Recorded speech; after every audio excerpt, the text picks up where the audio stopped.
Hey, welcome to The Explainer. So, you probably have one of these plants sitting on your windowsill, right?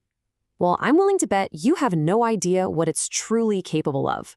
Today, we're diving deep into the surprising world of succulents, and we're using Debra Lee Baldwin's fantastic book, Succulents Simplified, to show us the way. Yeah, you heard that right. And the answer to all three? A big fat yes. It turns out some of these seemingly simple houseplants have some seriously wild abilities. So let's just jump right in. Okay, first up, forget just being ornamental. Some cacti, they're straight up food. Take the prickly pear here. Both its pads, which by the way are called napales, and its fruit are totally edible. In fact, they're a staple in a lot of cuisines. And then there's this guy, the blue Weber agave. Doesn't look like much, does it? Well, this plant is the one and only source for one of the world's most famous spirits. We're talking about tequila. And get this, it takes 12 years for it to grow before its core is ready to be harvested. All right, now we get to the really wild stuff. Peyote. This little spineless cactus contains mescaline, a super powerful hallucinogen. So you've got this plant that's considered sacred in some religious rituals, but it's also a highly controlled illegal substance in many places. Talk about a plant with a double life. So, okay, we have established they're way more than just spiky decorations. Now let's shift gears and talk about how these amazing plants can become a designer's absolute dream. We're talking about creating living art. You know, one of the best parts about using succulents in a design? It's the color. I mean, look at this. You're not waiting around for a flower to bloom once a year. The leaves themselves are the show. It's like having a permanent rainbow of color all year long. But with all that variety, how do you keep it from looking like a total mess? Well, the first big design secret is actually super simple: repetition. Just by using the same plant in a few different spots, you create this really nice, calming rhythm that just pulls the whole look together. Right? You don't need to go out and buy one of everything. Baldwin makes a great point here. Sometimes just 3 of the same plant, placed strategically, is all you need. That single, repeated element can tie a whole landscape together and make it look, well, like you actually knew what you were doing. Okay, so you've got your rhythm down with repetition. What's next? Now it's time to add a little drama. And the way you do that is with contrast. It's all about playing with opposites. Think spiky, architectural shapes next to soft, round ones. Or pairing a smooth, glossy leaf with something that's fuzzy or kind of powdery. And this is a perfect example of what I'm talking about. Look at that!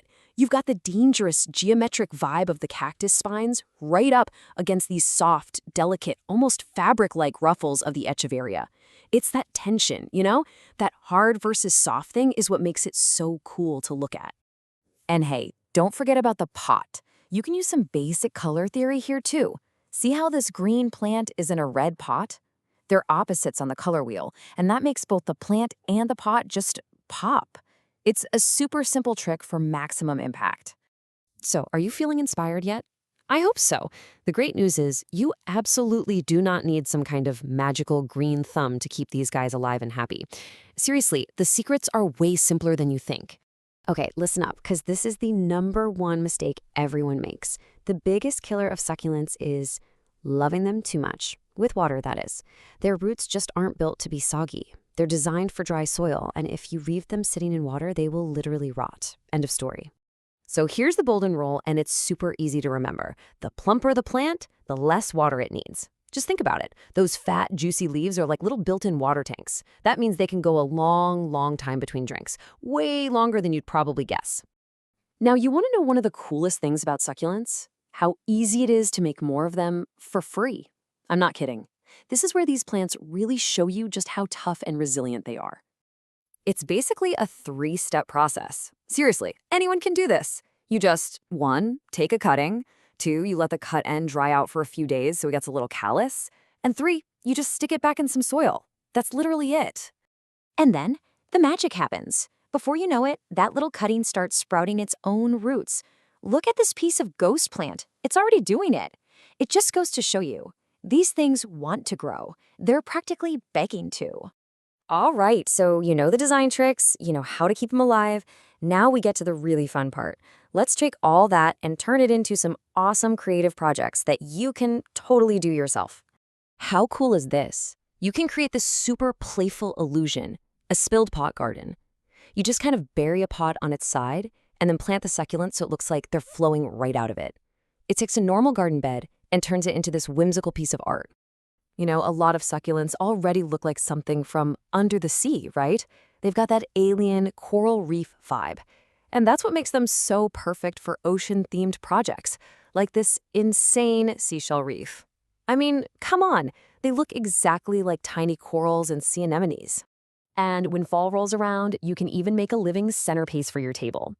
You just use a little spray glue to stick some moss and a bunch of tiny succulent cuttings right on top of a pumpkin. The best part? It'll last for months, way past Halloween and Thanksgiving. And you know, sometimes the art is way simpler. It's just about finding that one perfect, quirky pot for a plant that's already got a ton of personality, like this little Mickey Mouse cactus. The book calls this sophisticated whimsy, and I just love that. It's just fun, isn't it? So there you have it. We've gone from food and tequila all the way to living art. You've got the design secrets, you know how to care for them, you've seen what's possible. So I guess the only question left to ask is, what are you going to create?